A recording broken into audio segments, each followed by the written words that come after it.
शुरू। कौन से गाने पे आज हम रील्स बनाएंगे, आपको ये सिखाया जाएगा।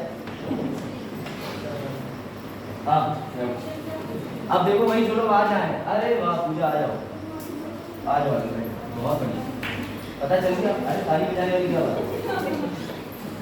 She is also old student, लेकिन हाँ ये थोड़े समय के लिए 20 लेक्चर में आई थी, अब उसके बाद अब रेगुलर आई। पूजा को पता नहीं चल पाया होगा लेक्चर तक शुरू पता चल गया था, बोले तब भी शुरू में निकल जाए तो बोरिंग पार्ट से बन जाएगी। कोई बात। और सब ठीक हो सब लोग, तुम लोग एकदम बढ़िया, अभी सही हो एकदम बढ़िया। डेली आप शुरू करें। अब देखो चलो आज आए उनके लिए मास्टर भी करना कर रहा हूँ। कोई और तो नहीं रह गया, तुम्हारा दोस्त सहेली, सहेली से बड़ी वाली सहेली, कोई सहेला कोई हो भैया बुला दो। पावर रिकैप सभी पुराने बच्चों और नए बच्चों के लिए ध्यान से सुनना। हम लोग यहाँ पर जो सब्जेक्ट कवर कर रहे हैं वो है पॉलिटी। सर पॉलिटी और कॉन्स्टिट्यूशन में क्या अंतर है मैं बता चुका हूँ। कॉन्स्टिट्यूशन सिद्धांतों पर आधारित होता है, इसके अंदर प्रिंसिपल्स होते हैं, कोड होते हैं, एक्ट होते हैं, बहुत सारे अनुच्छेद होते हैं। लेकिन इसको ये जो पूरा डॉक्ट्राइन है, सिद्धांत है, ये किस पे लागू होते हैं, तो ये होते हैं राज्य के अंदर चलने वाले तंत्र पे, जैसे राष्ट्रपति, मुख्यमंत्री, राज्यपाल और सब लोग होते हैं, वो पॉलिटी का हिस्सा होते हैं। अगर मैं आपसे कहूँ फंडामेंटल राइट किसका हिस्सा है, तो वो कॉन्स्टिट्यूशन का हिस्सा है, पॉलिटी का हिस्सा नहीं है। ये बात समझ में याद में रखिएगा। दूसरी बात स्टेट, राज्य, राज्य पॉलिटी में आएगा कि कॉन्स्टिट्यूशन में आएगा, तो जब हम सिर्फ स्टेट बोलेंगे राज्य, वो पॉलिटी में आएगा। लेकिन उसका आर्टिकल की बात करेंगे यानी उसका प्रिंसिपल कहाँ डिफाइंड है, तब वो कॉन्स्टिट्यूशन में है। क्लियर। मैंने ये समझाया कि हमारे इंडिया में एक ईस्ट इंडिया कंपनी आती है जो सभी ने पढ़ा 1600 में, और ये कैसे भारत में शासन करती है, ठीक है, और इतना अच्छा शासन करती है, सब जानते हैं इतना बढ़िया शासन किया था इसने। सवाल ये था मेरा, तो मैं दोबारा रिपीट कर रहा हूँ कि अमेजोन, फ्लिपकार्ट और भी कई सारी कंपनियां हैं, लेकिन वो कंपनियां भारत पे शासन क्यों नहीं कर पाई, सिर्फ ईस्ट इंडिया कंपनी शासन क्यों कर पाई। नए बच्चे बता सकते हैं, पुराने वालों को तो पता है, कोई ट्राई करेगा। आपको क्या लगता है कि ये कंपनी अमेजोन भी है, फ्लिपकार्ट भी है, आप भी आज कंपनी बना सकते हो, मैं भी बना सकता हूँ, लेकिन ईस्ट इंडिया कंपनी भारत पे शासन क्यों कर पाई? क्योंकि उसके साथ में जो स्टैंड किया था, वो खड़ा था वो स्टेट। सर स्टेट का मतलब, तो स्टेट के आगे इक्वल का साइन बना के लिख लेना, क्वीन प्लस संसद। और भैया ये जो संसद की थी ये ब्रिटेन की थी, हमारे भारत की संसद नहीं, ठीक है। ये इस कंपनी के साथ खड़े थे। कैसे कैसे माने? क्योंकि क्वीन ने कंपनी को दिया था royal charter which is called शाही फरमान, ठीक है। इस शाही फरमान में उन्होंने कहा था तुम जाओ और जा करके अपना व्यापार करो, ठीक है। उसके बाद हुआ ये कि ईस्ट इंडिया कंपनी भारत में आई, उसने मुगल से दस्तक यानी मुगल से अनुमति ली। मुगल से अनुमति लेने के बाद ईस्ट इंडिया कंपनी अपना सारा व्यापार बढ़ाने में लगी, और जब किसी दूसरे देश से कोई भारत में या किसी भी सीमा क्षेत्र में कुछ लोग भेजे जाते हैं और वो वहाँ सीमाओं का विस्तार कहते हैं, तो विश्व इतिहास में इस नीति को कहते हैं साम्राज्यवाद यानी इंपीरियलिज्म। ये पूरा जो थ्योरी बेस्ड है कि क्वीन ने कुछ लोगों को भेजा और वो आकर के भारत में शासन करते हैं, इसे इंपीरियलिज्म कहते हैं, यानी कि साम्राज्यवाद। आज भी साम्राज्यवाद देखने को मिल रहा है। अगर हम यूक्रेन और रशिया के बीच में देखें तो आप काइंड ऑफ साम्राज्यवाद की हम देख सकते हैं, बस फर्क इतना है कि यूक्रेन को डायरेक्टली कंट्रोल करना चाह रहा है, ना कि कुछ लोगों के जरिए कोई कंपनी एस्टेब्लिशमेंट करे, ठीक है। अब सबसे बड़ी चीज आती है, थोड़ा फास्ट मूव करेंगे। जब क्वीन ने सब कर दिया तो भारत ने अपने पांव जमाने के लिए अंग्रेजों को चाहिए था मौका, और वो मौका उसे बैक टू बैक मिलता है। 1707 में कौन सा शासक जो है वो मर गया, ठीक है, औरंगजेब रूलर था और ये मुगल था, मुगल। इसके मरने के बाद कहते हैं कि मुगल्स के बुरे दिन आना शुरू हो गए, ठीक है ना। होता है कि अगर किसी क्षेत्र का कोई स्ट्रॉन्ग विधायक या कोई मर जाए तो क्षेत्र का विकास नहीं हो पाता। ऐसे मुगल्स में स्ट्रॉन्ग रूलर था औरंगजेब, उसके मरने के बाद विकास नहीं हो पाया मुगल्स का, उनका डिक्लाइन फेज शुरू हो गया, ठीक है। इंग्लिश वालों डिक्लाइन, हिंदी वालों गिरावट, कमी, ठीक है, पतन। उसके बाद इंपॉर्टेंट चीज ये है कि अंग्रेज ये सब देख तो रहे थे यानी ईस्ट इंडिया कंपनी, लेकिन अभी भी हिम्मत नहीं पड़ रही थी क्योंकि मुगल्स के पास पैसा और फौज बहुत थी। ऐसे में उन्हें एक और सुनहरा मौका मिलता है 1739 में। 1739 में दिल्ली में बहुत बड़ी लूट होती है, जिस लूट को करने वाला व्यक्ति होता है, इसे कहते हैं करनाल का युद्ध, ठीक है। और इस करनाल के युद्ध में 57 दिन तक 57 डेज तक लूटपाट चलती है बढ़िया भारत में, और उस लूटपाट में क्या चला जाता है, पैसा, और कत्लेआम होता है, लोग मर जाते हैं। अब जरा सोच के देखो, मुगल का आखिरी मजबूत शासक गिर गया, पैसा लूट गया, तो क्या अब ईस्ट इंडिया कंपनी विस्तार करने की इच्छुक नहीं होगी? बिल्कुल होगी। अब ईस्ट इंडिया कंपनी ने क्या करना शुरू करा, उसने सीधे ये फैक्ट्री, ये फैक्ट्री, ये फैक्ट्री, इसके चारों तरफ क्या करना शुरू करी, किलाबंदी। इंग्लिश वालों फोर्टिफिकेशन। किलाबंदी का मतलब ये, अब हम यहाँ अस्थायी नहीं है, अब तो हम यहाँ छोड़ के जाएंगे ही नहीं, मुगल तो चले गए, अब हमें किसी की अनुमति नहीं चाहिए। ईस्ट इंडिया कंपनी ने सोचा क्वीन को तो हम हिस्सा दे ही देंगे, बाद में निपटेंगे। वो बैठे 7544 किलोमीटर दूर, यहाँ के मुगल कमजोर है, मौका अच्छा है, रूल करने के लिए प्रयास करो। और इसी बीच में इस किलाबंदी, इस घेराबंदी का विरोध करता है बंगाल के शासक का नाम, इसका नाम होता है मुर्शिद कुली खान। गलत, सिराजुद्दौला। मुर्शिद कुली खान तो बंगाल के अंदर वो रूलर होता है जो 1707 के बाद स्वतंत्र घोषित कर देता है कि आज से बंगाल का शासक मैं हूँ, क्योंकि मुगल कमजोर पड़ रहे थे, तो सब अपने अपने हिस्से को स्वतंत्र घोषित कर रहे थे। तो जब सिराजुद्दौला होता है, सिराजुद्दौला विरोध करता है इस चीज का, किलाबंदी का, तो पहला कौन सा युद्ध होता है 1757 में? वेरी गुड, 1777 में प्लासी होता है। इसमें ईस्ट इंडिया कंपनी जीत जाती है। जीतने का परिणाम इतना निकलता है कि इनका आत्मविश्वास, आत्मबल बढ़ जाता है। इनको लगता है कि अब हम भारत के अंदर जो भी सेना है, जो भी मुगल से है, जो भी है, उनसे टकरा सकते हैं, ठीक है, यानी इनकी नीति सफल होती है। उसके कुछ ही पल बाद इन्हें सुनहरा मौका और मिल जाता है, वो है 1700, ठीक है। ये एक ब्रीफ बैकग्राउंड था कि ईस्ट इंडिया कंपनी भारत के अंदर अपने पांव कैसे जमा कर, आ जाओ, ठीक है। बहुत ज़्यादा डीप नहीं जाऊंगा मैं, वहीं से शुरू करते हैं जहाँ से कल छोड़ा था। बस ये नए बच्चे जो आए, मैं उन्हें समझा रहा हूँ कि ऐसा हुआ क्या था। अब लास्ट चीज और समझ लो, 1764 में ऐसा क्या हो गया था कि जो ईस्ट इंडिया कंपनी थी, उसने अपना क्षेत्र विस्तार बहुत तेजी से करा, तो उसको दो चीज़ें मिल गई। सबसे पहले तो अभी तक जो लोगों से वो टैक्स छीन रहे थे, पैसा कलेक्ट कर रहे थे इंडिया के अंदर, वो इलीगल था, अवैध था, ठीक है। और जब आप किसी को अवैध तरीके से पैसा छीनते हो तो उसको कहते हैं रंगदारी, यानी गुंडे दिखा रहे थे। लेकिन 1764 के बैटल के बाद अगर आपने इतिहास पढ़ा हो तो उन्हें 3 प्रांतों के टैक्स कलेक्शन राइट मिल गए। कौन कौन से थे? बंगाल, उड़ीसा, बिहार। इन जगहों से भरपूर पैसा आ रहा था। और दूसरा, इन जगहों से पैसा खींचने के लिए, लेने के लिए उन्हें 1764 में वैधता मिल गई थी, लेजिटिमेसी। और जब ये वैधता उन्हें मिल गई थी तो खूब सारा पैसा ले रहे थे।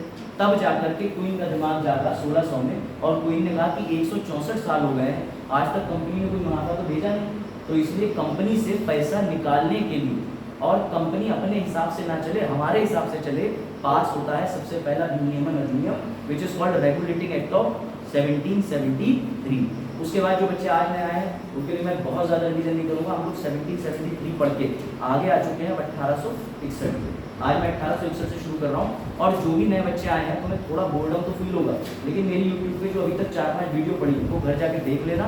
आज की वीडियो अपलोड होगी वो भी दोबारा देख लेना, और जब हम लोग कल मिलेंगे तब आप लोगों का दिमाग क्रिस्टल क्लियर होगा। नहीं तो दिमाग से कंसेप्ट क्लियर होगा या दिमाग क्लियर, चलो ठीक है। और मैं बहुत से जोक यूज़ करता हूँ, मीम्स यूज़ करता हूँ, इंसल्ट भी करता हूँ, करवाता हूँ, तो इसलिए तुम लोग बड़े खुश होकर पढ़ना, ठीक है। अगर तुम्हारे रस्सी और पंखे के बीच में संबंध बन जाए।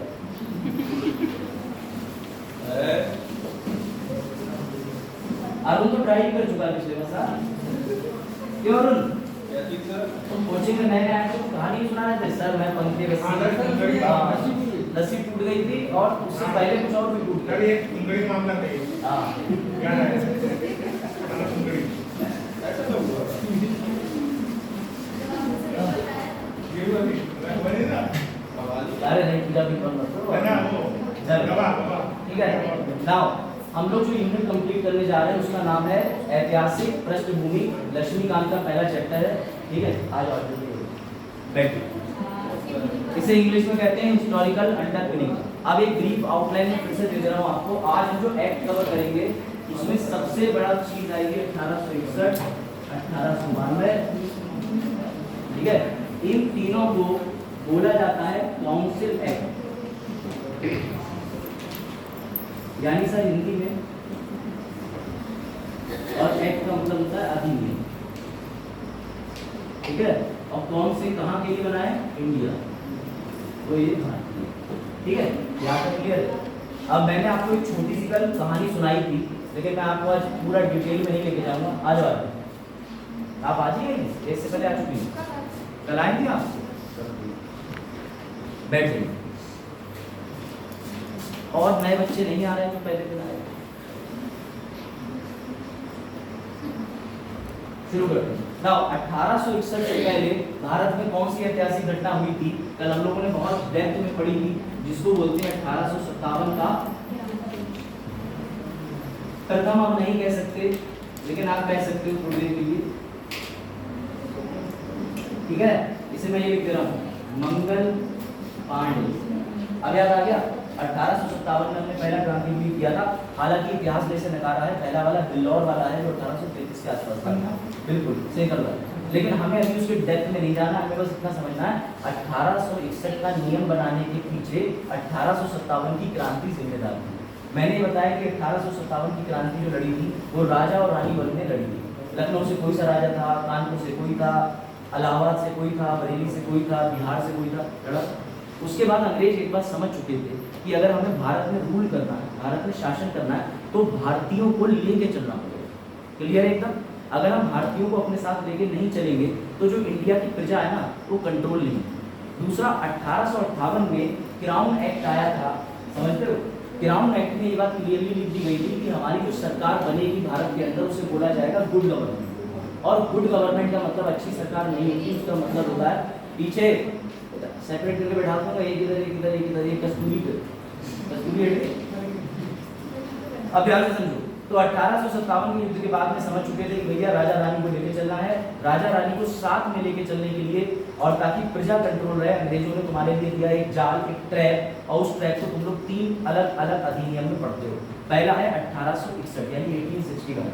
सर 1861 में इंडियंस को उन्होंने कैसे जोड़ा, क्या करा, ये बात बड़े अच्छे से समझना। लेकिन सबसे पहले एक बात समझो कि 1861 में, सभी लोग नोट कर लो, एक और प्रक्रिया शुरू हो गई थी।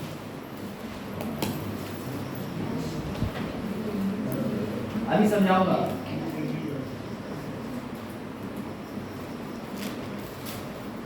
ठीक है, ये सबसे इंपॉर्टेंट है, सबसे इंपॉर्टेंट है। 1861 में, इसको मत भूलना कि विकेंद्रीकरण शुरू हो गया था, और आज भी भारत में विकेंद्रीकरण ही है, डिसेंट्रलाइजेशन ही है।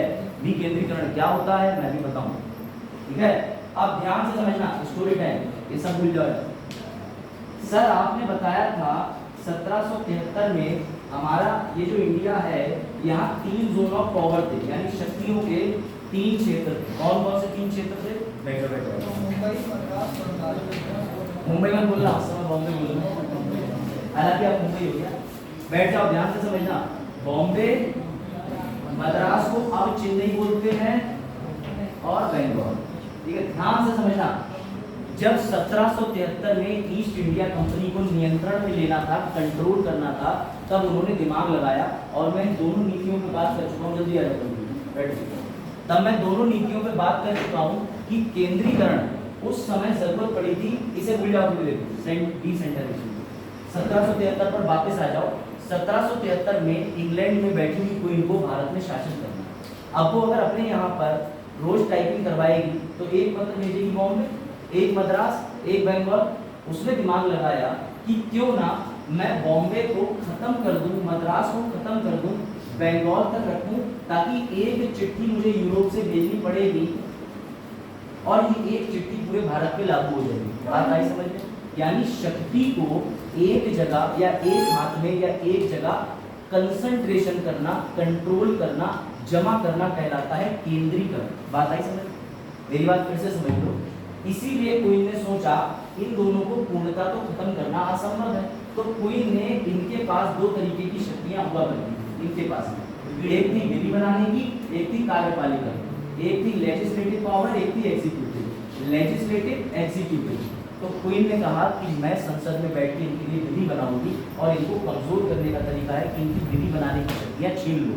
तो 1773 जो कि पहला विनियमन अधिनियम यानी रेगुलेटिंग एक्ट था, उसमें जो लॉ बनाने की शक्ति थी एल वाली, इधर से ये जब दोनों से, बॉम्बे और मद्रास से, जल्दी बॉम्बे और मद्रास से फेंक दो, जरूरत ही क्या है? ध्यान से समझो कंसेप्ट। वापस से बैठ जाओ तुम लोग। एक तो तुम लोग ट्रेन के स्टेशनों की तरह आते रहते हो फटाफट फटाफट। है क्या कह रहे हो? ट्रेन सच में ट्रेन से यार? अरे कुली की नौकरी में तो नहीं ना। कहाँ पर यार तुम बोर्ड पे? कंसंट्रेशन समझ लो, अपने आप समझ जाओ। मैंने ये बताया 1773 में बॉम्बे और मद्रास की शक्तियों को बंगाल में क्यों ले जाया गया, ताकि शासन करने में आसानी हो। एक चिट्ठी डाली बंगाल में, पूरा भारत नियंत्रण में आ गया, क्लियर था। लेकिन ये प्रक्रिया 1773 में शुरू हुई थी, जो कि पूरी कब हुई थी जाकर के 1833 में। याद रखना 1773 से 1833 तक सेंट्रलाइजेशन, केंद्रीकरण पूरा हुआ था। केंद्रीकरण, सेंट्रलाइजेशन, केंद्रीकरण, यानी इन दोनों शक्तियों को हमने जोड़ के एक शक्ति पे शिफ्ट कर दिया। बात आई समझ में? यहां तक किसी को डाउट है? वरना तो विकेंद्रीकरण नहीं समझोगे। कृष्णपाल इधर सबको क्लियर? केंद्रीकरण क्लियर है सबको? एकदम क्रिस्टल क्लियर। अब समझो मजे की बात। जब भारतीयों ने युद्ध करा 1857 का,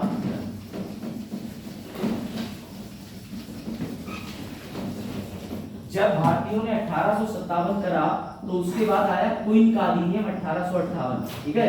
ये इसके पीछे कारण थे ऐतिहासिक, अब ध्यान से समझना। 1857 के बाद क्वीन ने घोषणा करी कि हम बनाएंगे जवाबदेही वाली सरकार, अकाउंटेबल गवर्नमेंट, और उस गवर्नमेंट को बनाने के लिए हम भारतीयों को सबसे ज्यादा अधिकार देंगे कि तुम डायरेक्टली क्वीन से, संसद से पत्र लिख सकते हो, पूछ सकते हो कि हमारे भारत में तुम ऐसा क्यों कर रही हो, ये नीति क्यों लाई हो। इसी के एवज में, यानी बिकॉज ऑफ दिस, उन्होंने पास किए भारतीय परिषदीय अधिनियम। उसमें जो 1861 सबसे पहला बनाया था क्राउन एक्ट के बाद, उसमें ध्यान से समझना, जस्ट अभी मैंने लिखवाया था डिसेंट्रलाइजेशन, यानी सर 1773 वाले को आपने लिखवाया था केंद्रीकरण, लेकिन अब आप 1861 को विकेंद्रीकरण बोल रहे हो। ध्यान से लिखना, क्यों बोल रहे हो? क्योंकि सर 1773 में यहां से शक्तियां बंगाल पे गई थी, लेकिन 1861 में जब क्वीन को, लोगों को शक्तियां वापस करनी थी, तो बंगाल से शक्तियां वापस कहां आना शुरू हुई होंगी? बॉम्बे और मद्रास। ये बात आई समझ में? इसलिए 1861 में, ताकि भारतीयों को जोड़ा जा सके, उन्हें ये एहसास कराया जाए कि देखो क्वीन कितनी महान है, तुम्हारी शक्तियां वो वापस कर रही है, क्योंकि सबसे पहले शक्तियां ली थी तुम्हें नियंत्रण और कंट्रोल करने के लिए। अब क्वीन तुम्हें कंट्रोल नहीं करना चाहती, ऐसा क्वीन ने बोला। क्वीन ने कहा तो देखो हम तुम्हारी विधि बनाने की शक्तियां धीरे धीरे धीरे धीरे वापस कर रहे हैं। इसलिए 1861 में इसकी उल्टी साइकिल चल गई, यानी कि सर बंगाल से शक्तियां वापस आना शुरू हो गई मद्रास में और बंबई में। इसीलिए 1861 में लिखा हुआ है डिसेंट्रलाइजेशन, विकेंद्रीकरण। और ये मैंने शुरू में बताया था कि जब सरकार को तुम पे नियंत्रण करना होता है तो वो केंद्रीकरण लाती है, यानी सेंट्रलाइजेशन। जब किसी राज्य का विकास करना होता है तब वो लाती है विकेंद्रीकरण। भारत में इस समय विकेंद्रीकरण है। एग्जाम्पल, गोवा के पास अपना सीएम है, यूपी के पास अपना सीएम है, उत्तराखंड के पास अपना सीएम है। बात आई समझ में? तो क्यों है? ताकि भैया सीएम तुम अपने राज्य का विकास करो। तो ये डिसेंट्रलाइजेशन ही तो है। हमारे यहाँ केंद्र है, संसद है, लेकिन उसने शक्तियां हर राज्य को दे रखी हैं। चाहे तो वो सबसे शक्तियां लेके अपने पास इकट्ठी कर ले, तो उसके लिए कितनी कठिनाई होगी। 28 राज्य, 8 केंद्र शासित प्रदेश, कौन सा व्यक्ति कहां जाके खड़ा होकर कौन सा नियम बनाएगा? कंफ्यूजन होगी या नहीं होगी? तो अब आप दोनों कंसेप्ट को समझते हैं, कभी भी कंफ्यूज मत होना। 1773 में केंद्रीकरण शुरू हुआ, जो 60 वर्षों में 1833 में पूर्ण हुआ। उसके बाद सर मेजर घटना हुई 1857 की। क्वीन ने 1858 में घोषणा करी कि हम वापस भारतीयों को अपने साथ जोड़ेंगे। उसके लिए भारतीयों को एहसास दिलाना कि तुम अपने क्षेत्र का स्वतः ही विकास करो। इसके लिए उन्होंने पुनः शक्तियां देना शुरू कर दी, विच इज केंद्रीकरण का उल्टा विकेंद्रीकरण, called decentralization. Concept clear? Arun हाँ पूछो। सर जैसे कि 3 राजाओं को विधान परिषद में उन्होंने मनोनीत किया था। बिल्कुल सही, बिल्कुल सही। बनारस के राजा, पटियाला के राजा, उसका दिनकर, ठीक है। तो सर हमने जो विधायी शक्तियां में जो विकेंद्रीकरण की शुरुआत की, तो मद्रास और वहां से क्यों की? नहीं, वहां से हमने इसलिए नहीं की क्योंकि ये निर्णय वाइसरॉय का था, जो राजा के ज्यादा करीब था। जैसे मेरी बात समझना, सभी स्टूडेंट मुझे प्रिय हो, लेकिन अगर कोई स्टूडेंट अलग से ले जा करके डेली चाय समोसा खिलाएगा तो वो ज्यादा प्रिय। तो भैया जब मेरे पास में कोई नीति बनाने का विचार आएगा, मैं कहूंगा इसे बुला लो यार, ये चाय समोसा तो खिलाई जाता है डेली। बाकी सब तो बस ये कह रहे थे sir you teach very well, ये कह रहा था you teach very well but you eat also very well. तो भैया मेरा ध्यान रहेगा, तो और कोई कारण नहीं। और भी मैं तुम्हें एक्सप्लेन भी करूंगा कि हमने मांगा क्या था और उन्होंने दिया क्या था, और आज हम गांधी जी को समझेंगे। गांधी जी की आइडियोलॉजी में ना तुम्हें मजा आ जाएगा। तुम जानोगे उपनिवेश कॉलोनी क्या होता है, फेडरेशन संघ क्या होता है, अधिराज्य डोमिनियन क्या होता है, सब बताऊंगा, ठीक है। लेकिन कंसंट्रेशन इस पे रखना। अगर कंसंट्रेशन मिस हुआ, मैं एग्जांपल भी दूंगा, अगर एक वर्ड भी एक्स्ट्रा बोलूंगा उनका एग्जांपल लेके भी, तो उसको याद रखना, वही चीजें याद रह जाती हैं। और सिर्फ वही याद मत रखना, ये भी रखना, अंतर है ना दोनों में। चलो भैया वापस क्वेश्चन टाइम तुम लोगों से। अब मुझे ये बताओ 1773 में जब ईस्ट इंडिया कंपनी पर क्वीन को नियंत्रण करना था, तब क्वीन क्या अपनाएगी? क्वीन ने फोन करा बजाहत को, क्वीन ने कहा बजाहत 1773 चल रहा है, मुझे कंपनी को संभालना है, नियंत्रण करना है, कंट्रोल करना है, तो बजाहत उसको कौन सी राय देंगे? तुम उत्तर दो। बजाहत केंद्रीकरण करने की राय देंगे कि विकेंद्रीकरण करने की राय देंगे? केंद्रीकरण की राय देंगे। क्लियर? अब ध्यान से समझना, ये वक्त चल रहा है 2023 का। ये है कृष्णपाल के पास फोन करा हमारे ऑनरेबल प्राइम मिनिस्टर ने, बोले मान के चलो आज ही देश का संविधान बना है, आज ही देश बना है 2023 में। कृष्णपाल ये बताओ मुझे हर क्षेत्र का विकास करना है, तुम्हारी नजर से मैं क्या करूं, केंद्रीकरण की विकेंद्रीकरण? कृष्णपाल क्या सुझाव? सिंपल, आप जैसे चाहे वैसे एग्जांपल कोरिलेट कर लो, वैसे याद कर लो। समझ में आई बात? अब मत भूलना 1773 में केंद्रीकरण, उसके बाद 1861 में विकेंद्रीकरण, जो आज भी व्यवस्था भारत में लागू है, बदली नहीं है, एक ही बार कहानी पलटी थी, उतने में पूरा इतिहास पलट गया।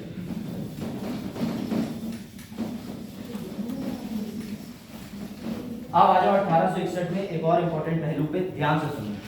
जब 1861 का एक्ट बना तो अब सबसे पहली चीज तुम्हें समझ में आई गई होगी कि विकेंद्रीकरण क्या है, ठीक है? और विकेंद्रीकरण को ऐसे बना लेना, यहाँ एक छोटा इंडिया बनाना, सिर्फ इसे बनाना और ऐसे लिख देना, ऐसे ऐसे शक्तियां वापस, ठीक है? और इधर लिखना 1773 और ऐसे बनाना ये, और लिखना शक्तियां गई। ये कंपैरिजन तुम्हें याद है, वरना तुम सच में भूल जाओ, मुझे पता है, क्योंकि घर जाके तुम्हारे पर बहुत लोड होता है, बर्तन धोने पड़ते हैं, लड़कों को इंस्टाग्राम चलाना पड़ता है, पोछा लगाना पड़ता है, फिर एक एक घंटे 2-2 घंटे मेंटरशिप करनी होती है। परेशान ना हो, टेंशन ना हो, सब ठीक हो जाएगा। पापा बीमार है, मम्मी बीमार है, खुद भी बीमार है, तब भी कह रहे हैं तुम ध्यान रखो, दो लोग दोस्तों से भी होता है ऐसा, ठीक है? तुम लोग अलग रिश्तों पे ले जाते हो, रिश्ता वही सोच नहीं रखो। हाँ बनाया क्या छोटे बटूरे समझ में आया? ये चीजें यूज करा करो फ्लो चार्ट। तुम्हें याद रहना चाहिए कि भैया विकेंद्रीकरण का मतलब शक्तियां जो है बांट दी, वापस दे दी, वापस। अब आज घर पे करना, मम्मी मिठाई बांटे तो कहना मम्मी तुम विकेंद्रीकरण कर रही हो। उन्हें समझ में तो नहीं आएगा, लेकिन वो थोड़ा बहुत खुश होंगी कि हाँ ये गधा कुछ सीख रहा है, ठीक है? और ये भी हो सकता है तुम्हारा छोटा भाई सारी मिठाइयां लेकर के भाग जाए तो कहना केंद्रीकृत करने वाले दुष्प्रतापी शासक वापस आ। बात आई समझ में? समझ में आया? Clear? Centralization decentralization, I hope the points are crystal clear to you. I know English very well. पीछे कह रहे हो हमारी हिंदी में वो होगा। बताओ क्या हुआ पूछा? तो डाउट भूमि पार्टी बदलनी। आगे बढ़े। 1861 का तुम्हें समझ आ गया विकेंद्रीकरण, और इसे कंपैरिजन कर लिया। सर 1773 वाला 60 साल में पूरा भी हो गया था 1833 में, यानी 1833 के अंदर इसीलिए क्वीन ने बोला था कि कंपनी जो है इंटरेस्ट, याद आया मैंने तुम्हें पढ़ाया था, इंटरेस्ट यानी विश्वास के नाम पे जो एजेंट हैं ये बस चला रहे हैं, बाकी सब मेरा है, ठीक? और 1858 में तो उसने कह दिया था मैजेस्टी हूं मैं, मैजेस्टी, माई मैजेस्टी माई हूं। अब आगे बढ़े। दिक्कत यहाँ तक जो नए बच्चे आए उन्हें तो होगी, लेकिन लेक्चर देंगे, इससे लाइव और न्यूज भी बढ़ेगी। चलो 1861 के बाद तीन भारतीयों को शामिल कर लिया गया, लेकिन सर कहां शामिल करा गया? तो भैया 1858 में एक किरदार इंट्रोड्यूस किया था जिसे वाइसराय बोलते थे, ठीक है? वाइसराय बोलते थे। 1858 में एक पद सृजित किया गया था जिसको कहते थे वाइसराय। इस वाइसराय के पास में दो तरीके के, यानी वाइसराय मान के चलो ये कमरा है, ऊंची वाली कुर्सी पे वाइसराय बैठेगा, इसके लेफ्ट में बैठेगा अधिशासी परिषद which is also called executive council. लेकिन इंडियंस को शक्तियां वापस करनी थी, लॉ वाली शक्तियां वापस करनी थी, तो 1858 में इसलिए हमने पहले ही एक लॉ वाली बॉडी बना दी थी। यानी सामने बड़ी कुर्सी पे फॉर एग्जांपल मैं वाइसराय, इधर मेरे लेफ्ट में मेरा अधिशासी परिषद, लेकिन मैं भारतीयों को कहां बैठा लूं? तो भारतीयों को बैठाने के लिए मैंने सीधे हाथ पे एक नई सीट का निर्माण करा विच इज कॉल्ड विधायी परिषद, ठीक है? यही हुआ, ध्यान से समझना। 1858 में सर एग्जीक्यूटिव लेजिस्लेटिव बना दिया था। और कल मैंने एक सिद्धांत बनाया कि आज के समय में भारत में कार्यपालिका उत्तरदायी है इसको, विधायिका को, लेकिन पहले उल्टा था। पहले जो लॉ बनाते थे ना विधायिका, उसकी इतनी वैल्यू नहीं थी, पहले एग्जीक्यूटिव की ज्यादा वैल्यू थी, क्योंकि इंडिया के अंदर एग्जीक्यूटिव्स ने रूल किया, ना कि लॉ बनाने वालों ने। तो तुम्हें दिख रहा है, ईस्ट इंडिया कंपनी आई, वो सब कौन थे? ब्यूरोक्रेट्स थे।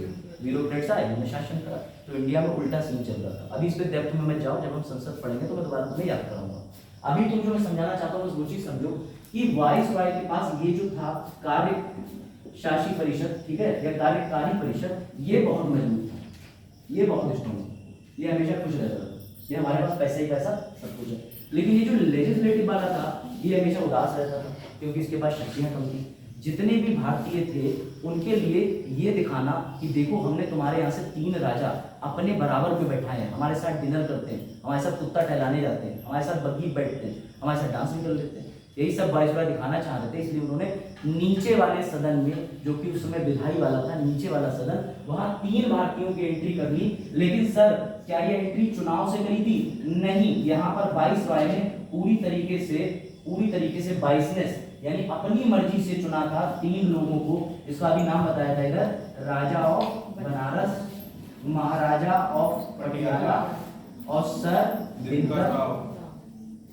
इन तीनों को सिर्फ चुनने का एक ही कारण था। नामांकन से क्यों चुना? क्योंकि नामांकन का मतलब ये होता है, मुझसे पूछा जाए कि आपके जाने के बाद 5 मिनट मॉनिटर कौन बनेगा, तो मैं बाजार को बना दूंगा। मुझे बाजार में पलटी दिख गई, भैया बैग लेके आया, ताला खोल दिया, मैंने कहा ये लड़का सही है, फॉलो कर लेगा, और इसके पीछे कोई कारण नहीं। बात आई समझ में? तो इन्होंने नामांकन से बैठाला, और अभी देखना मजा आएगा। साथ ही साथ एक चीज यहाँ और निर्धारित कर दी कि अभी वर्तमान में तो 3 बिठाए हैं, लेकिन भविष्य में संख्या 6 से 12 तक ले जाई जा सकती है। इसलिए आप पढ़ोगे कि 1861 में विधायी परिषद में 6 सीटों का निर्माण किया गया और 3 लोग बुला करके बैठा दिए। क्लियर हुआ? यहाँ तक कोई डाउट? क्लियर? ये थोड़ा टेक्निकल है, लेकिन मैं आराम से समझाऊंगा तो आई होप समझ ही जाओगे।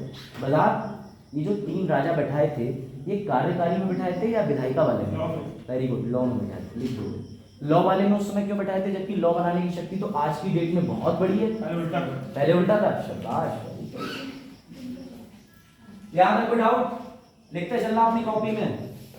ऑर्डिनेंस क्या चीज? ऑर्डिनेंस अभी वो भी हम उस पे आ रहे हैं। 18 इमरजेंसी में अध्यादेश लागू करने की शक्ति, जो कि 6 महीने की। सबसे पहला अध्यादेश लागू कहाँ किया गया था ये बताओ? आधा काय पढ़ के आते हो बाइबल? हाँ बताओ। सबसे पहला अध्यादेश किस प्रांत में लागू किया गया था? सबसे पहला अध्यादेश लागू किया गया था कलकत्ता प्रांत में, और ये सिर्फ चेक करने के लिए किया गया था कि मेरी शक्तियां हैं कि नहीं है, जो कि 2 दिन बाद वापस भी ले लिया गया था। अब भैया लक्ष्मीकांत ने मुझे पैसे थोड़ी दिए तो मैं काहे सलाह दूं जाके? लॉ वाले असल में थोड़ा डेप्थ में चले जाते हैं, क्योंकि हमें तो 5 साल पढ़ना है, तुमने तो 1 ही साल लक्ष्मीकांत पढ़नी, उसके बाद अगले साल का वो पढ़ चुके कुछ नहीं। चलो अगला एडिशन 15 जुलाई 7वां लॉन्च हो चुका है, 1363 पन्नों का, कीमत 700 रुपए के आसपास। 600 हाँ, फिर वही 700 के आसपास। 12 चैप्टर है क्या चीज? 1300 के आसपास। हाँ 1340 बढ़ गया काफी ज्यादा। अब चलो आगे बढ़ते हैं। आप ध्यान से समझो, 1861 में एक बड़ा महत्वपूर्ण चीज आई जो तुम आज भी देखते हो। कैसे? भैया फिर से आ जाओ। 1858 में क्वीन ने बोल क्या दिया? जवाबदेही के पीछे तो सब हाथ धो के पड़ गए। 1861 में ऐसे ही शक्तियां बनाते रहना। सबसे पहले हमने देखा डिसेंट्रलाइजेशन यानी विकेंद्रीकरण। देख लिया तुमने? भैया 3 बैठाए थे राजा, बड़ा लिख लेना, विधायी परिषद। ये विधायी परिषद किसके अधीन था? तो ये था तुम्हारे वाइसरॉय के अधीन। ये भी ध्यान रखना। ठीक। दूसरी सबसे इंपॉर्टेंट चीज ये कह दिया था कि 6 से 12 तक सीटें बढ़ाई जा सकती हैं, ये भी समझ लिया। इसके बाद जवाबदेही का चस्का इस कदर बढ़ गया कि ये कहा गया, ठीक है, एक दिन सैफ ने मुझे फोन करा और बोले सर कुछ बड़ा पद ले लेता हूँ, मैं बन गया प्राइम मिनिस्टर ऑफ इंडिया। और ये मान लो एक्सीडेंटल प्राइम मिनिस्टर, तुमने देखी है पिक्चर। तो सैफ ने मुझे फोन करा, बोले सर अब आप तो पीएम बन गए, आपको कैसा लग रहा है? मैंने कहा बस यार क्लर्क का एग्जाम पे 25 वर्ड की टाइपिंग निकल जाती, मजा ही आ जाता। बोले सर कैसी बातें कर रहे हो, पीएम बन गए पीएम? मैंने कहा अच्छा हाँ, वो पेड का फॉर्म भी आया, ठीक है। फिर सैफ ने मुझसे कहा सर जरा रेफेल के बारे में बता दीजिए ना। रेफेल डील, रेफेल पता है ना, विमान भारत ने सुरक्षा के लिए खरीदे थे, रेफेल डील। दूसरा ले लेते हैं। सैफ ने कहा सर आप मुझे जरा ये बता दीजिए इस बार का बजट जो पास करने जा रहे हैं उसमें अभ्युदय में टैबलेट का प्रावधान है कि नहीं? मैंने कहा सैफ ये तुम कैसे क्वेश्चन पूछ रहे हो, वो भी एक पीएम से? तो इसने कहा अरे सर आप तो पूरा भारत चला रहे हैं। मैंने कहा अरे बेटा तुम्हारा सवाल तो सही है पर सही आदमी से नहीं है। तो बोले सही आदमी से सर औरत से? मैंने कहा हाँ सही औरत से और आदमी दोनों से नहीं है। तो बोले क्या मतलब? मैंने कहा कि तुम बजट के बारे में पूछो देश की वित्तीय मंत्री निर्मला सीतारमण जी से। तो इन्होंने कहा क्यों पूछूं? मैंने कहा क्यों, क्योंकि हमारे जितने पार्लियामेंट सिस्टम है उसमें एक व्यक्ति को हमने एक पद दे दिया है जो पूरा वित्त मंत्रालय देखता है, एक को सुरक्षा का मामला दे दिया है जो पूरा डिफेंस देख रहा है, एक को हमने पूरा रेलवे दे दिया, एक को स्मॉल सेक्टर दे दिया, एक को बड़ा सेक्टर दे दिया। इसे कहते हैं पोर्टफोलियो सिस्टम। क्या कहते हैं? इसे कहते हैं पोर्टफोलियो सिस्टम। यानी कि सर इसका मतलब ये होता है कि आज के समय पे जो हम मिनिस्ट्रीज देखते हैं ये निर्माण हुई है 1861 से। जवाबदेही की इससे क्लासिकल चीज हो ही नहीं सकती, क्योंकि पीएम से जवाब तुम तब करोगे जब उससे पहले तुम निर्मला सीतारमण जी का बजट चेक कर लोगे और उससे पहले उनके नीचे जो पार्लियामेंट्री कमेटी बिल बनाएगी वो भी चेक करेंगी। तो देख रहे हो जवाबदेही कहां तक पहुंच गई, नीचे लेवल से बार बार क्रॉस चेक होके आ रहा है। समझ में आया? तो ये पोर्टफोलियो सिस्टम आज भी लागू है। यानी मैंने कहा साहब से तुम्हें रेफेल के बारे में पता करना है तो तुम हमारे रक्षा मंत्री जी को पत्र लिखो, आरटीआई लगाओ, जाकर के पूछो। वो बात अलग थी कि तुम्हें नाम बताएं। सर इसके तहत जो है एक व्यक्ति को एक से अधिक मंत्रालय में दिए जा सकते हैं? हाँ दिए जा सकते हैं, आज भी दिए जा सकते हैं, आज भी। और ये पता है, ये मेरे ये पुराने बच्चों को पता होगा, बजट राष्ट्रपति भी पेश कर सकते हैं और वो किसी से भी करवा सकते हैं। रेलवे मंत्री भी आके बजट पढ़ सकता है। वो कैसे? वो मैं अनुच्छेद 53 का यूज करके आपको बाद में बताऊंगा। पुराने बच्चे याद थोड़ा बहुत कर रहे होंगे कि सर ने बताया था एक शब्द होता है वहां पे प्रत्यक्ष और अप्रत्यक्ष, बताऊंगा जब पढ़ेंगे हम लोग। ठीक है, पोर्टफोलियो समझ में आ गया? पोर्टफोलियो के पीछे कारण क्या था बनाने का? Sir accountable government. Portfolio system क्या है? तुरंत अपने आंसर में जब तुम लिख दोगे ना समकालीन, यानी कि आज भी कोई चीज चल रही है और जो 1861 से जारी हुई, तो एग्जामिनर समझ जाएगा कि इसका कंसेप्ट क्लियर है। अब पता चला तुम रट के चलेगा, तुमने पोर्टफोलियो लिख दिया, तुम्हें पता ही नहीं पोर्टफोलियो क्या है, तो एग्जामिनर समझ जाता है और उसी के अकॉर्डिंग नंबर मिलते हैं। भाई 1 लाख लोग फॉर्म भरते हैं, 1000 लोग चयनित होते हैं, वैसे तो फॉर्म कई लाख लोग भरते हैं। अच्छा घास काट रहे हैं यही छात्र। चलिए बढ़े आगे। अभी एक चीज और है यहाँ पे, अब देखो इन्होंने एक बात कही, सर यहाँ अध्यादेश की कोई शक्ति आई थी। मैं तुम भी ये सवाल छोड़ता हूँ कि ऐसी क्या 1861 में जरूरत पड़ी होगी जो वाइसरॉय को, ध्यान से सुनना, एक और शक्ति यहाँ पर आ गई जो आज भी चल रही है, आज भी। ये नहीं वीटो पावर नहीं, वाइसरॉय से कहा गया कि तुम आपातकाल में, यानी आपातकाल का मतलब इमरजेंसी में तुम अध्यादेश लागू कर सकते हो। क्यों ऐसा होगा बता सकते हो? अगर इसका आंसर किसी ने दे दिया तो उसे लक्ष्मीकांत पढ़ने की जरूरत नहीं, लक्ष्मीकांत को उसे पढ़ने की बता, क्योंकि इस बार ये नया क्वेश्चन है, मैंने लास्ट ईयर नहीं पूछा था, तो लास्ट ईयर वाले बच्चे भी ध्यान से सुनना, ठीक है? लेकिन उधर रॉक पेपर सीजर चल रहा है, जानते हो रॉक पेपर सीजर क्या होता है? यूपी बोर्ड वाला क्रांति हो रही थी, मगर क्रांति हो रही थी। कौन सी क्रांति हो रही थी? क्रांति नहीं था। कौन सी क्रांति? सर कुछ तो बदलाव हुआ होगा। हाँ बहुत बढ़िया आंसर, कुछ तो बदलाव हुआ, कुछ तो लोग कहेंगे, लोगों का अरे प्यारे बच्चों, सामाजिक आर्थिक घटना नहीं है, तुम कंट्रोल कर जाओ। मैं बता रहा हूँ इसका आंसर। हाँ तुम बताओ जल्दी। मैं कह रहा हूँ कि आपने कहा कि जो अभी तक चल रहा है उसमें कुछ तो बदलाव हुआ होगा ना। आपातकाल स्थिति में अध्यादेश इसलिए लागू किया जाता है तो विकेंद्रीकरण। अरे वाह, good, clap for you, clap for you, good, excellent. B केंद्रीकरण। अब आपके आंसर को मैं पूरा कर दे रहा हूँ, ठीक है? एक बार ऐसे प्रमोद नहीं आया, मैं प्रमोद के बहुत आंसर पूरे करता था। चल इनका आंसर बिल्कुल ठीक है सर, शक्तियां विकेंद्रित हो रही हैं, यानी कि हमारे वाइसरॉय की शक्तियों का विभाजन होना शुरू हो रहा है, बट रही है। अब ऐसे में उसको गुस्सा आ गई, इमरजेंसी लागू है, तो वो क्या करेगा? अध्यादेश बना के तुम पे थोप देगा। बात आई समझ? This is called connection. इन्होंने ट्राई किया, लेकिन अच्छा ट्राई किया, बाकी बच्चे भी पहुंच जाते, लेकिन तुम लोग बी केंद्रीकरण पीछे छोड़ा है ना, बोर्ड में नहीं लिखा है, वरना तुम लोग कहते हाँ 2:2 1 बीटा और 1 साथ में मिलाते बी केंद्रीकरण। लेकिन इन्होंने आंसर ठीक दिया। अब आई बात समझ में अध्यादेश की। अच्छा ये अध्यादेश जो है वो कितने समय तक उस जमाने में वैलिड रहता था? 6 महीने। अब अध्यादेश कितने समय तक वैलिड रहता है? अच्छा अब भी 6 महीने रहता है। हफ्ते का प्रावधान भूल गए तुम लोग? कितने वीक के लिए रहता है? उस समय अध्यादेश जो था उसका कोई समय नहीं था, इनडेफिनिट था।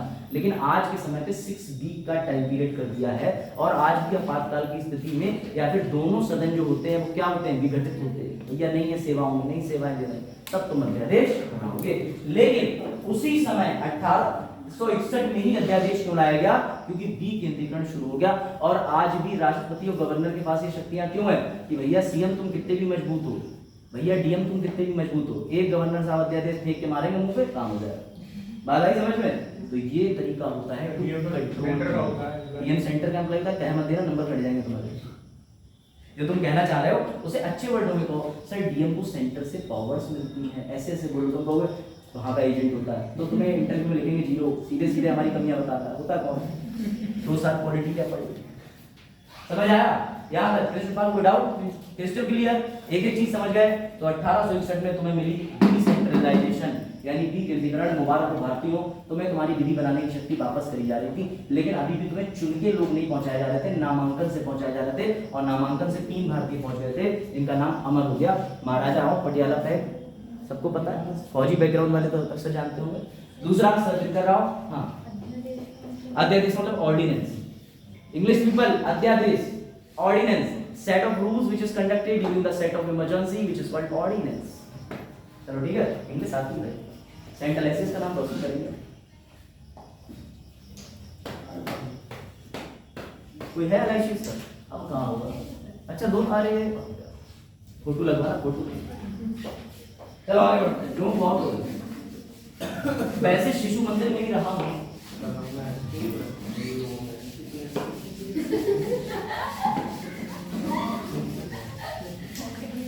कुछ भी डाउट है तुम्हारा पूछ लो किसी को, यहाँ तक कोई डाउट है तो पुनः पूछ लो। हाँ जल्दी बताओ सर। पहले 6 माह की थी अवधि, पहले 6 माह की अवधि जो थी वो पहले 6 माह की अवधि के लिए वैलिड था, इसके लिए प्रावधान बनाए गए थे, बट अनिश्चित काल के लिए था। एक बार चेक करना, ठीक?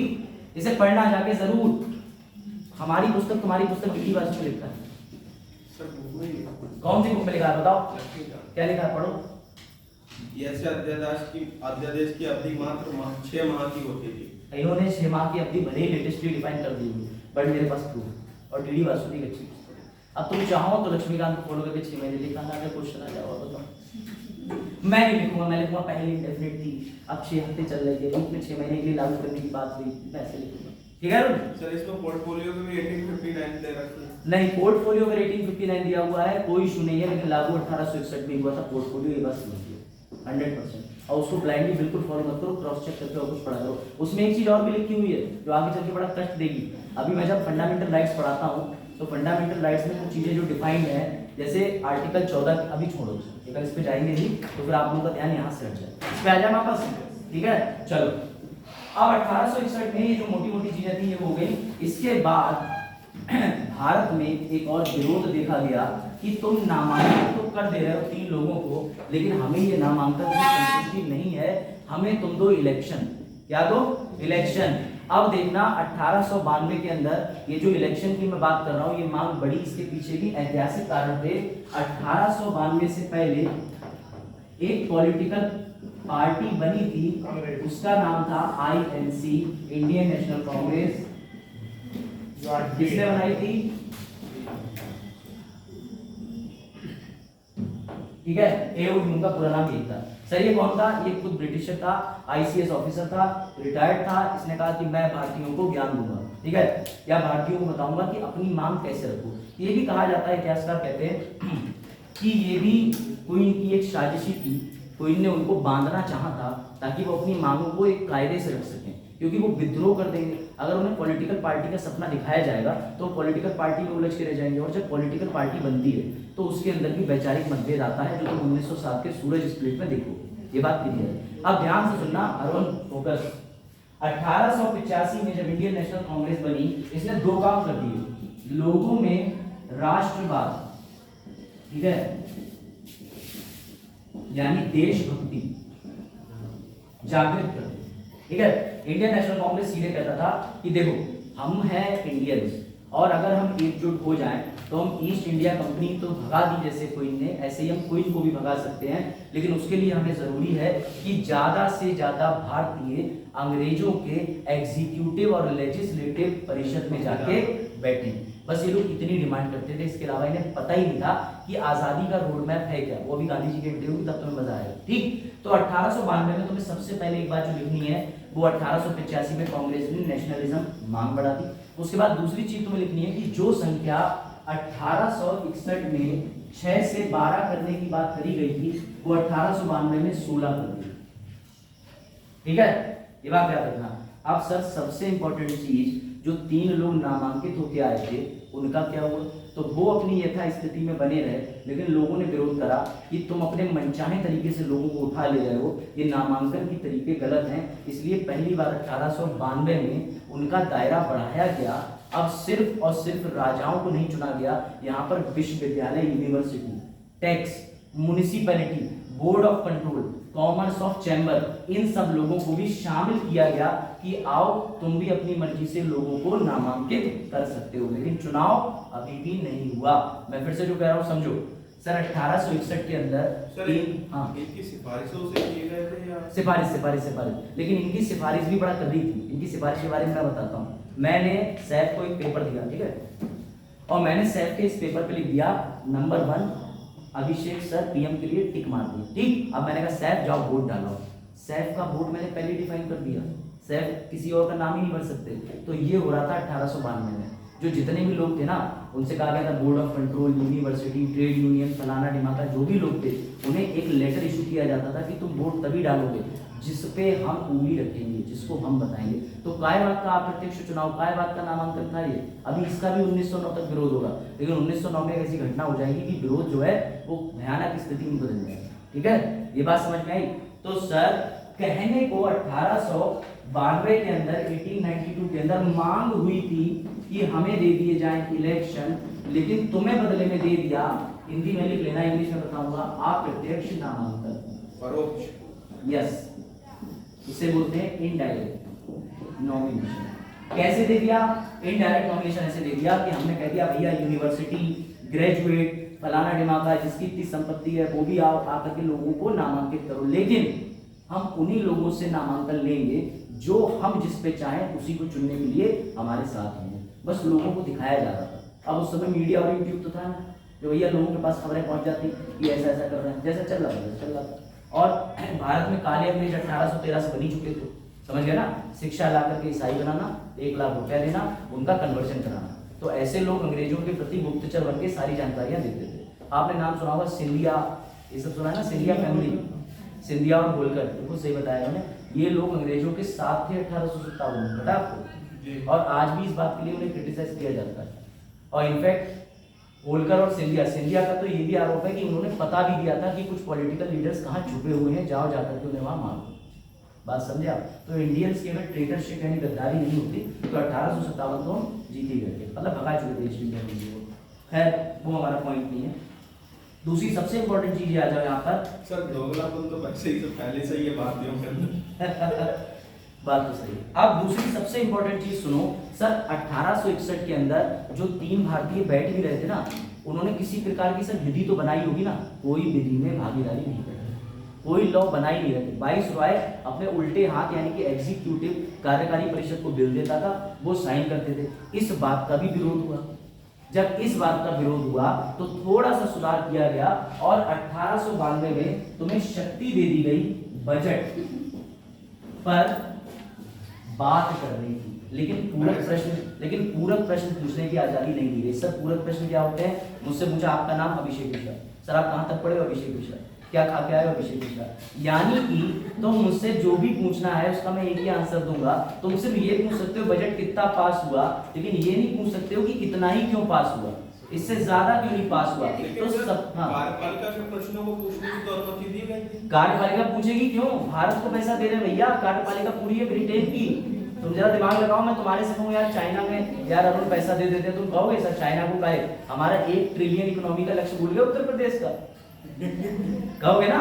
तो बात समझो कि जो एग्जीक्यूटिव परिषद था वो सब कर रहा था, बजट वो बना रहा था, बिल सब कर रहा था, लेकिन इधर जो 3 बैठे थे इनको ऐसे करके कागज दे दिया जा रहा था, बजट दिख रहा है तुम्हें? बोले हाँ बस देख लो, कुछ पूछना मत। यानी उसे पूरक प्रश्न कहते हैं, सप्लीमेंट्री क्वेश्चन का अधिकार नहीं दिया था, पूछ ही नहीं सकते। सदस्यों की संख्या 6 से 12 कर दी गई। नहीं 16, 6 से 12 का पहले प्रावधान था 61 में 61 में ठीक, यहाँ 16 अभी 60 हो जाएगी। 12 से 16 करेंगे या नहीं नहीं, उसमें 12 तक तो सदस्य नहीं हो पाए, मैक्सिमम डिफाइन कर दी थी कि 6 से 12 तक बैठा सकते। नहीं नहीं 92 में बात कर रहा हूँ 92 में 16 हो गई मतलब ऊपर नहीं या ना, ऊपर नहीं, मैक्सिमम 16 और 16 हो गई।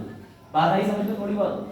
बजट डिस्कस करने का प्रावधान कब मिला कि बजट में हम बहस कर सकते हैं, 1892 और बजट में प्रश्न पूछने का अधिकार कब मिला? ये तो अभी मिला ही नहीं है, जो मैंने 2 मिनट बताया तो आपको कहना है कि मिला ही नहीं। ठीक है, इधर डाउट किसी को क्लियर है? कुछ सब कुछ आ रहा समझ में? अरे बाबा मिलता पीछे। अब सबसे इंपॉर्टेंट चीज ये आती है कि 1892 में जब तुम पूरक प्रश्न पूछ ही नहीं सकते थे तो फिर तुम्हारे बैठने का फायदा क्या है? और तुम कोई और लॉ बना नहीं सकते थे। 1892 में एक तरफ कांग्रेस एक्टिव थी, जैसे ही सदन का समय खत्म होता था वाइसरॉय अपने रूम से निकलता था, इंडियन नेशनल कांग्रेस पथराव शुरू करती थी। ठीक है, ये कर रहे हो, वो कर रहे हो, ऐसा कर रहे हो।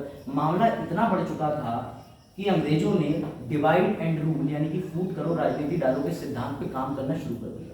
और वो काम करना ऐसे नहीं शुरू करा था, वो कैसे शुरू करा वो मैं तुम्हें बताता हूँ। उससे पहले एक बात ये अच्छे से समझ लो, 1861 में नामांकन, 1892 में नामांकन ही था, लेकिन उसे अप्रत्यक्ष चुनाव बोला गया पर उन्होंने हमें दिया नहीं, उल्टा अप्रत्यक्ष नामांकन दे दिया, जिसके तहत और दायरा बढ़ा दिया। भैया ये ग्रेजुएट है, ये कॉमर्स के चैम्बर से है, ये भी है, ये भी है, ये रिकमेंडेशन करेगा और रिकमेंडेशन भी वही करेगा जो वाइसरॉय नाम लिख के पर्ची पे देगा। सबसे बड़ी कमाने की बात हुई। चलो 1892 में इससे ज्यादा कुछ है नहीं, गवर्नर जनरल हो गया, सदस्य हो गए, ग्रेजुएट बजट हो गया। बाकी और कोई ऐसा पॉइंट है तो पूछ सकते हो कि 1892 में जो मिस हो रहा हो, लेकिन वैसे इससे ज्यादा कुछ है नहीं। और हाँ, उस समय बजट डिस्कस करने की जो पूरक प्रश्न ना देने की मांग थी वो किसने करी, ये लिख सकते हो कि हमें पूरक प्रश्न दो, तो फिरोज शाह मेहता ने करी थी। ये हिस्टोरिकल पॉइंट है। फिरोज शाह मेहता, गोपाल कृष्ण गोखले, इनने कहा था कि हमें पूरक प्रश्न की आजादी दो, सप्लीमेंट्री क्वेश्चन पूछने के लिए दो। तो एक एक्स्ट्रा फैक्टर लिख सकते हो। वैसे हिस्ट्री वाले सर अगर आपके इतना डेप्थ में ले गए तो श्योरली मैम सर जो भी है पढ़ाएंगे। ठीक है, मैंने हाँ मैंने बताया फिरोज शाह और गोपाल कृष्ण गोखले जो कि राजनीतिक गुरु भी थे गांधी जी। अभी टाइम तो बहुत तो हम गांधी जी की यात्रा तक आज पहुंचेंगे 100%। कल वैसे ये सब खत्म हो जाएगा। इसका तो नाम तो 1947 की दबा के हाँ 1947 से खत्म हो जाएगा, क्योंकि हम लोग इस एक्ट में काफी दिन हो गए। हाँ काफी दिन भी हो गए। और मेरी समझ से अगर बच्चे रेगुलर आए तो ये 2-2 3-3 दिन के एक्ट हैं, लेकिन इतना डीप जाना जरूरी था। अब आप लोग मेरी समझ से जो पहले दिन से आए वो 1773 से और यहाँ तक जो पहुंचे हैं, अब कोई भी बच्चा होगा या किताब होगी उससे ज्यादा ही नॉलेज वो रखते हैं, क्योंकि कंसेप्ट क्लियरिटी होती जा रही है। चलो अब इससे आगे बढ़ते हैं और लास्ट वाले पे आते हैं आज के 1909 पे। उसके बाद मैं तुम्हें गांधी जी से मिलूंगा। 1909 को बोला जाता है मॉर्ले मिंटो रिफॉर्म को बोलते हैं। मॉर्ले का नाम पहले आया क्योंकि वो सेक्रेटरी था और मैंने बताया सेक्रेटरी का पद ऊंचा होता है। मिंटो वाइसरॉय था, भैया उससे नीचे था। अब सवाल ये आता है कि सर इस कहानी को खत्म करके ऐसा क्या हुआ कि 1909 बनाने की जरूरत पड़ी? कौन बताया?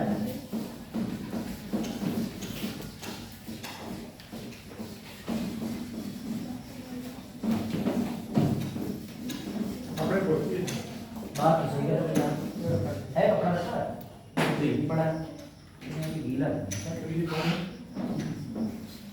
हाँ यार बता बहुत सही है, तुम घर के दिखाओ। नहीं घर के दिखाओ वापस आओ। अरे तुम पॉपुलर हो जाओगे, फोटो आएगा तुम्हारे इसमें। बता आओ जल्दी, वायरल होने का सुनहरा आप घर बहुत साफ कर रहे हैं। सब्जेक्ट टीचर पार्शियलिटी मैं वही कह रहा हूं, कल तो दोनों हाथ से करो ना, गीला करके दोनों आगे से पानी डाल के आज तो इन्हें सर के बल खड़ा करके बोर्ड साफ कर ऐसे ही देख रहा हूं। ऐसे ही तो पानी बोतल से पानी समझ रहा है सर? बहुत अच्छा। अब ये बताओ 1909 से पहले कौन कौन सी भारत में 1909 से पहले ऐतिहासिक घटनाएं हुई? बताओ। कांग्रेस का विभाजन, तो हाँ बिल्कुल सही। सूरज स्प्लिट कहते हैं इसे 1907 में। और पीछे हाँ सूरत अधिवेशन हुआ था। और क्या हुआ था? हाँ अरे यार गलत है अंदर मुस्लिम साहब। अच्छा मुस्लिम लीग कब बनी थी? और इससे पहले आप थोड़ा सा और मिस कर रहे हो बस। वेरी गुड बता, थैंक यू, वेरी गुड। मजाक बहुत बढ़िया। तुम्हारे इस अद्भुत कला को देख के मैंने निर्णय लिया है रोज ये कार्य तुम करो, वरना तुम्हारे हाथ कटवा दिए जाएंगे ताजमहल बनाने वालों को। नहीं, वजाहत में एक एक होना बिल्कुल ऐसा लग रहा है क्रिस्टल क्लियर कर तुम्हारी रुचि आईएएस से अधिक बलान भी हो। काम करता है शिद्दत से। हाँ नहीं, तारीफ तो क्या बाजार जो भी काम करता है शिद्दत से करता है। सही बात, आईएएस की तैयारी शिद्दत से करे बन जाएगा, ये बात। चलो अब आ जाओ वापस। सर आपने बताया कि 1909 में पढ़ेगा, ऐसा साफ करा कि ये वाला कौन सा वाला? सही वाला ये। आप अब 1909 से पहले मैं खुद चल लूँ, मैं खुद ठीक है। हाँ ये देखो कुछ तो चल रहा है, अभी बोर्ड गीला भी है। 1909 से पहले 3 घटनाएं लिखो। सबसे पहला 1905 की घोषणा, बंग भंग आंदोलन या बंगाल विभाजन। लिखो इंग्लिश वालों, 1905 में होने वाला बंगाल डिवीजन का डिक्लेरेशन बाय लॉर्ड कर्जन। समझ गए? जब तुम्हारे पास कर्जा होता है तो तुम पैसा डिवाइड कर देते हो, गंदी ट्रिक, लेकिन याद कर लो। लॉर्ड कर्जन ने 1905 में बंगाल का डिवीजन अनाउंस कर दिया था कि हम बंगाल को काटेंगे बीच से। इसका मतलब आरी लेके नहीं, उसके बीच में एक वेस्ट बनाएंगे, एक ईस्ट बनाएंगे। क्यों? क्योंकि बंगाल प्रांत बहुत बड़ा है और हमें शासन करने में दिक्कत हो रही है, इस वजह से। अरुण ध्यान दे लो, आपकी प्री नहीं निकला तो डंडा और जूता अंकल जी का डंडा हमारा। हाँ वो बात अलग की है। ऐसे तो कई चीजें लाइफ में बढ़िया होती है, लेकिन फाइनल सिलेक्शन लेना ही अल्टीमेट है। तैयारी तो वहीं से शुरू करनी होती है, कल की बात की प्रीलिम्स से। सर स्वदेशी आंदोलन से बोलते हैं। स्वदेशी आंदोलन इसी को मैं बताऊंगा। बंगाल विभाजन के विरोध में लोगों ने स्वदेशी आंदोलन शुरू करा था। ठीक, पहले देखो 1905 बंग भंग आंदोलन हिंदी वालों, बंगाल पार्टीशन इंग्लिश वालों। 1906 फॉर्मेशन ऑफ मुस्लिम लीग, यानी मुस्लिम लीग की स्थापना। ये 2 कारण थे, क्योंकि जब तक मुस्लिम लीग नहीं बनी थी तब तक हिंदू मुस्लिम भाई भाई थे। मुस्लिम लीग बनने के बाद वो भाई है, लेकिन हमें कुछ ज्यादा चाहिए भाई से। ठीक है, लिखा सर। ये ऐतिहासिक कारण है जो आपने दोनों लिखवाए हैं, ताकि 1909 के अंदर आप देखोगे कि जब पॉलिटी बन रही थी तो कैसे इन घटनाओं की वजह से पॉलिटी के बनने पे प्रभाव पड़ा, संविधान के बनने पे प्रभाव पड़ा। ये चीज समझ में आई? चलो अब ध्यान से सुनना, पहले रटी रटाई चीजें मैं बता देता हूं जो तुम समझे बैठो। सर 1909 में पहले हमने देखा 1861 में सदस्य संख्या 6, 1892 में सदस्य संख्या 16, 1909 में 60। यहां तक 1909 तक अब एक कमाल की चीज और हो गई थी। अब भी मांग चल रही थी चुनाव कराओ, चुनाव कराओ, चुनाव कराओ, हमें नामांकन नहीं चाहिए। पहली बार ये भी देखा गया कि अब सिर्फ चुनाव में राजे रजवाड़े नहीं खड़े होंगे।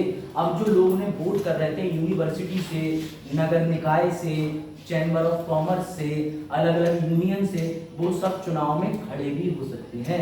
यानी जो लोग अब वोट दे रहे थे उन्हीं को घेर लिया गया, कहा कि जब ये हमारे इतने विश्वास के पात्र हैं, जिसे हम बोल रहे हैं उसे ही वोट दे रहे हैं, तो क्यों ना आप इन्हीं लोगों को ही चुनने की आजादी देते। तो इस वजह से जो पहले वोटर थे वो इलेक्शन में अब खड़े भी हो गए। कौन कौन? यूनिवर्सिटी ग्रेजुएट, टैक्स जो लोग देते थे, उसके अलावा कलेक्ट्रेट जो अलग अलग विभाग से बने हुए, ठीक है, पोर्टफोलियो बना हुआ था, उसके अलावा नगर निकाय से, इन सब जगहों से लोगों को खड़ा करके कह दिया गया कि भैया तुम खड़े हो जाओ, ये लोग तुम्हें चुनेंगे। तो पहली बार 1909 में हम कह सकते हैं कि हमने अप्रत्यक्ष चुनाव जो है वो देखने की कोशिश करी या दिलाने की कोशिश करी, लेकिन ये पूर्णतः चुनाव नहीं थे, क्योंकि यहाँ पर एक सीमित वर्ग था। पहली बार हाँ कह सकते हो प्रत्यक्ष था, लेकिन अप्रत्यक्ष ही कहेंगे। लिख सकते हो आप कि मांग थी डायरेक्ट इलेक्शन की, दे दिया इनडायरेक्ट इलेक्शन, और इससे पहले 1892 में अप्रत्यक्ष नामांकन कर दिया। बात आई समझ में? यानी चुनाव शब्द जो है, एक दिन अगर आप देखिएगा ट्विटर खोल के, इलेक्शन कमीशन ऑफ इंडिया ने वोट मतलब अपने पे पोस्ट डाला है ट्विटर पे,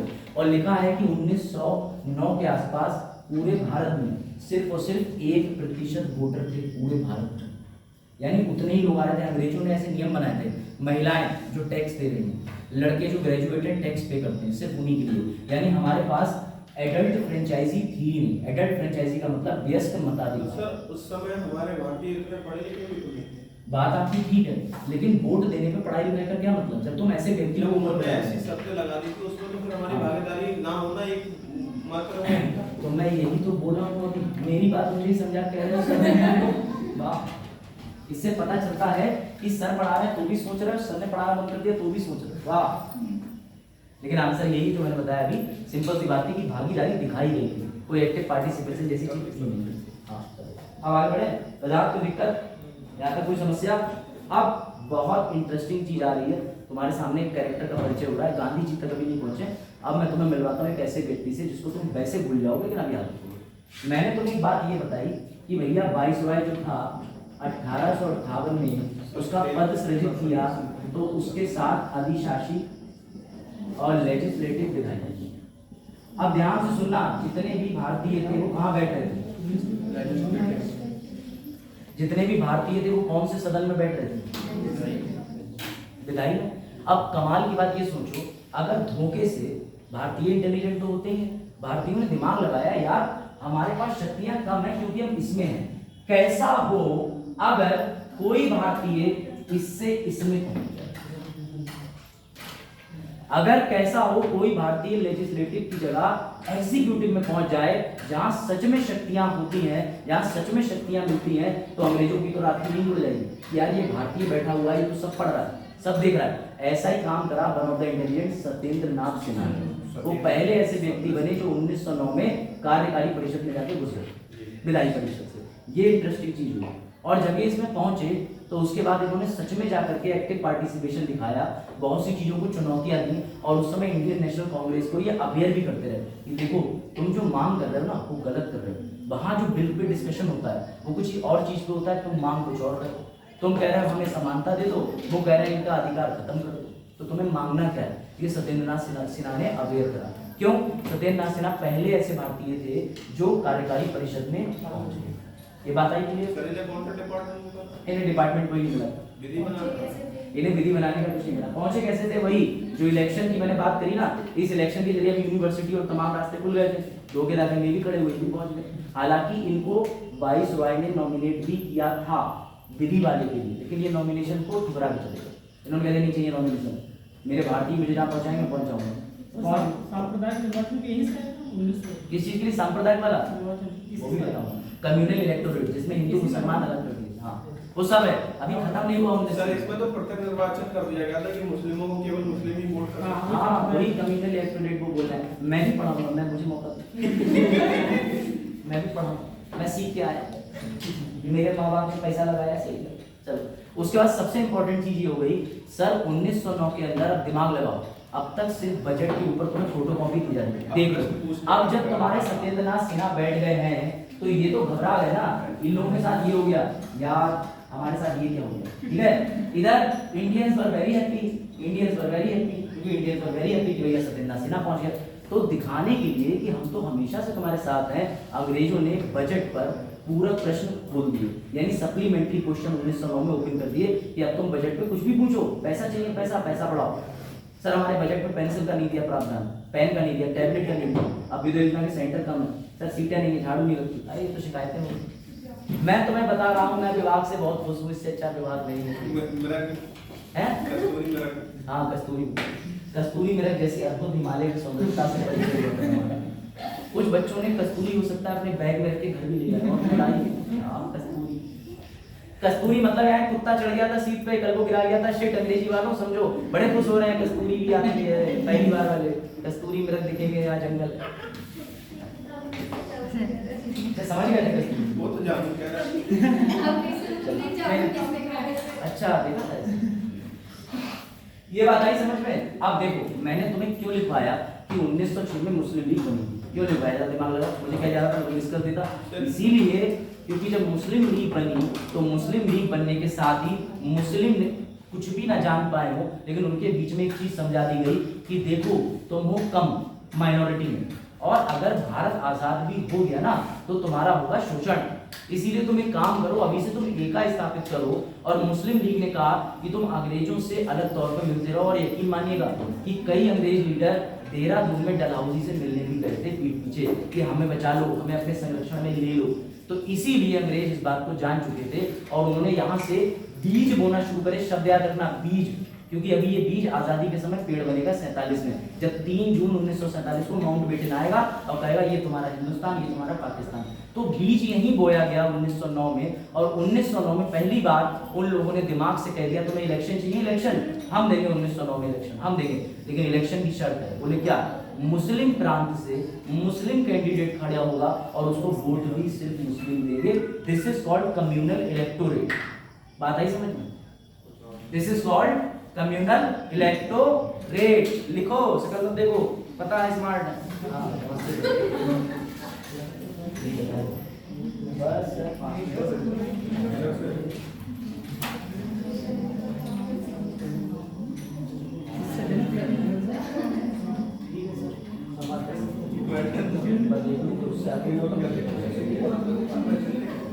अगर उससे आगे गया किसी कारण तब मैं ठीक है सर।